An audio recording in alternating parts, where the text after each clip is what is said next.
Guys ಒಂದು ವಿಡಿಯೋದಿಂದ ಎಷ್ಟೆಲ್ಲ problem ಆಯಿತು ಗೊತ್ತಾ ನನಗೆ.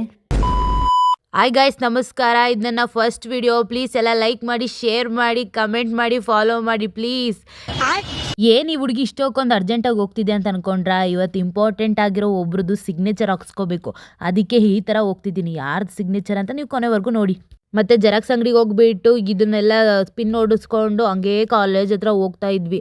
ಅರ್ಧ ನಾವು ತಿಂತೀವೋ ಇಲ್ವೋ ಗೊತ್ತಿಲ್ಲ, ಅರ್ಧ ಇಂಥವುಗಳಿಗೆ ದುಡ್ಡಾಕೆ ನಮ್ಮ ಅರ್ಧ ದುಡ್ಡೆಲ್ಲ ಖಾಲಿ ಆಗಿರುತ್ತೆ. ಅಲ್ಲಿಂದ ಬಂದ್ಬಿಟ್ಟು ನಮ್ಮ ಕಾಲೇಜ್ ಹತ್ರ ಬಂದ್ವಿ. ನೋಡಿ, ಇದೆ ನಮ್ಮ ಕಾಲೇಜ್. ಆಗಲೇ ಹೇಳಿದ್ನಲ್ಲ, ಇಂಪಾರ್ಟೆಂಟ್ ಸಿಗ್ನೇಚರ್ ಅಂದರೆ ನಮ್ಮ ಪ್ರಿನ್ಸಿಪಲ್ ಸಿಗ್ನೇಚರ್. ಅವ್ರ ಸಿಗ್ನೇಚರಿಗೋಸ್ಕರ ಇಷ್ಟು ಜನ ಸ್ಟೂಡೆಂಟ್ ಕಾಯ್ತಿದ್ರು. ನೋಡಿ, ಇನ್ನೂ ಸ್ವಲ್ಪ ಜನ ಬರ್ತಾಯಿದ್ರು. ಎಲ್ಲರದು ಸಿಗ್ನೇಚರ್ ಆಗಿದ್ರೆ ನಂದು ಇನ್ನೂ ಸಿಗ್ನೇಚರ್ ಆಗಿರಲಿಲ್ಲ. ಯಾಕಂದರೆ ನಾನು ಹೊರಗಡೆನೆ ಪೆನ್ ಬಿಟ್ಟೋಗಿದ್ದೆ. ನನಗಂತೂ ಈ ಜೀವನವೇ ಬೇಸರವಾಗೋಗ್ಬಿಟ್ಟಿದೆ.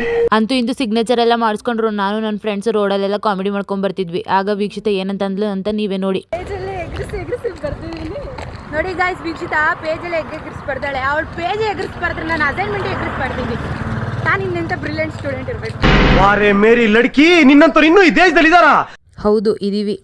ಮತ್ತು ಅಲ್ಲಿಂದ ಹಾಸ್ಟೆಲಿಗೆ ಬಂದುಬಿಟ್ಟು ಹಾಸ್ಟೆಲಲ್ಲೆಲ್ಲ ಸ್ಪೈರಲ್ಗಳನ್ನ ಇಟ್ಬಿಟ್ಟು ಮತ್ತು ನಾವು ಹೊರಗಡೆ ಊಟ ಮಾಡೋಕ್ಕೆ ಹೋದ್ವಿ. ಊಟ ಎಲ್ಲ ಮಾಡಿಕೊಂಡು ಆಮೇಲೆ ಐಬ್ರೋ ಮಾಡ್ಸೋಕ್ಕಂತ ಬ್ಯೂಟಿ ಪಾರ್ಲರಿಗೆ ಬಂದ್ವಿ. ಅಲ್ಲೊಂದು ಕನ್ನಡಿ ಇತ್ತು. ನಾನು ನನ್ನ ಫ್ರೆಂಡ್ಸ್ ಕನ್ನಡಿ ನೋಡಿದ ತಕ್ಷಣ ಹೆಂಗೆ ಫೋಸ್ ಕೊಡ್ತಿದ್ವಿ ನೋಡಿ. ಗೈಸ್, ನನ್ನ ವಿಡಿಯೋ ನಿಮ್ಗೆ ಇಷ್ಟ ಆದರೆ ಪ್ಲೀಸ್ ಲೈಕ್ ಮಾಡಿ, ಫಾಲೋ ಮಾಡಿ ಮತ್ತು ಕಮೆಂಟ್ ಮಾಡಿ ಮರಿಬೇಡಿ, ಆಯಿತಾ?